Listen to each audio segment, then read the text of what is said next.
ایک دن کی بات ہے کہ ایک چھوٹی سی چونٹی اور ایک بڑی سیڑھیاں ایک جنگل میں رہتے تھے۔ جنگل میں ہر طرف ہری بھری مینیں اور پھولوں کی بوندیں تھیں۔ چونٹی ہمیشہ کام کی فکر میں رہتی تھی اور وہ پورے صفحے میں کھانے کی تیاری میں مصروف۔ سیڑھیاں دوسری طرف بہت ہی لاچار تھیں۔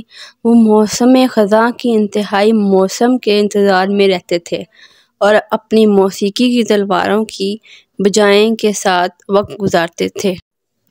چونٹی نے کبھی کبھار سیڑھیوں کو موسم کی تیاری کرنے کی سلیقہ داری کی تجویز کی، مگر سیڑھیاں کبھی سنتی نہیں تھیں۔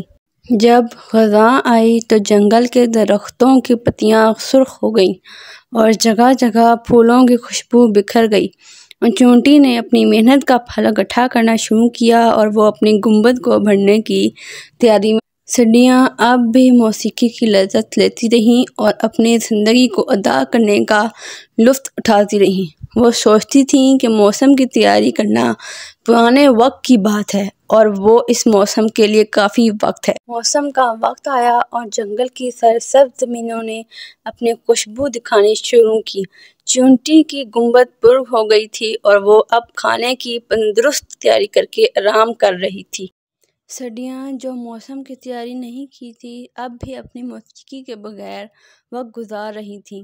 موسم کی سختیوں کا سامنا کرنا پڑا اور وہ بے خودی میں تنگ آ گئیں۔ سیڑھیوں نے اپنی غلطی کو سمجھا اور چونٹی کی طرف کام کرنے کا فیصلہ کیا۔ انہوں نے موسم کی تیاری کرنا شروع کیا، لیکن وہ دیر سے ہو گئے تھے اور کھانے کی تیاری کا وقت گزر چکا تھا۔ اب چونٹی نے سیڑھیوں کو کھانے میں شامل ہونے کی پرواہ کی، مگر سیڑھیوں کے پاس کھانے کی کچھ بھی نہ تھا۔ وہ مگر سوار تھیں کہ چونٹی کے پاس جا کر مدد مانگیں۔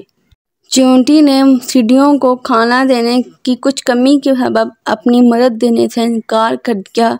وہ کہتی تھیں کہ ان کی موسیقی نے ان کو مسکرانے کا موقع فراہم کیا ہے اور اب وہ کام کی طرف دھیان نہیں دینا چاہتیں۔ سیڑھیوں کی کھانے کی تیاری کے بغیر موسم گزرنے لگا اور وہ بہتی آنسوؤں سے لبریز ہو گئیں۔ جب سردی آئی تو وہ بے خودی میں بھوک سے تڑپ گئیں۔ چونٹی نے سیڑھیوں کو دیکھ کر سبق سیکھا کہ کام کرنا اور تیاری کرنا کبھی بھی ضروری ہوتا ہے۔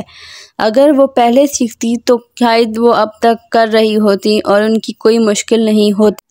یہ کہانی ہمیں یہ سبق سکھاتی ہے کہ زندگی میں موسم کی تیاری کرنا اور محنت کرنا اہم ہوتا ہے۔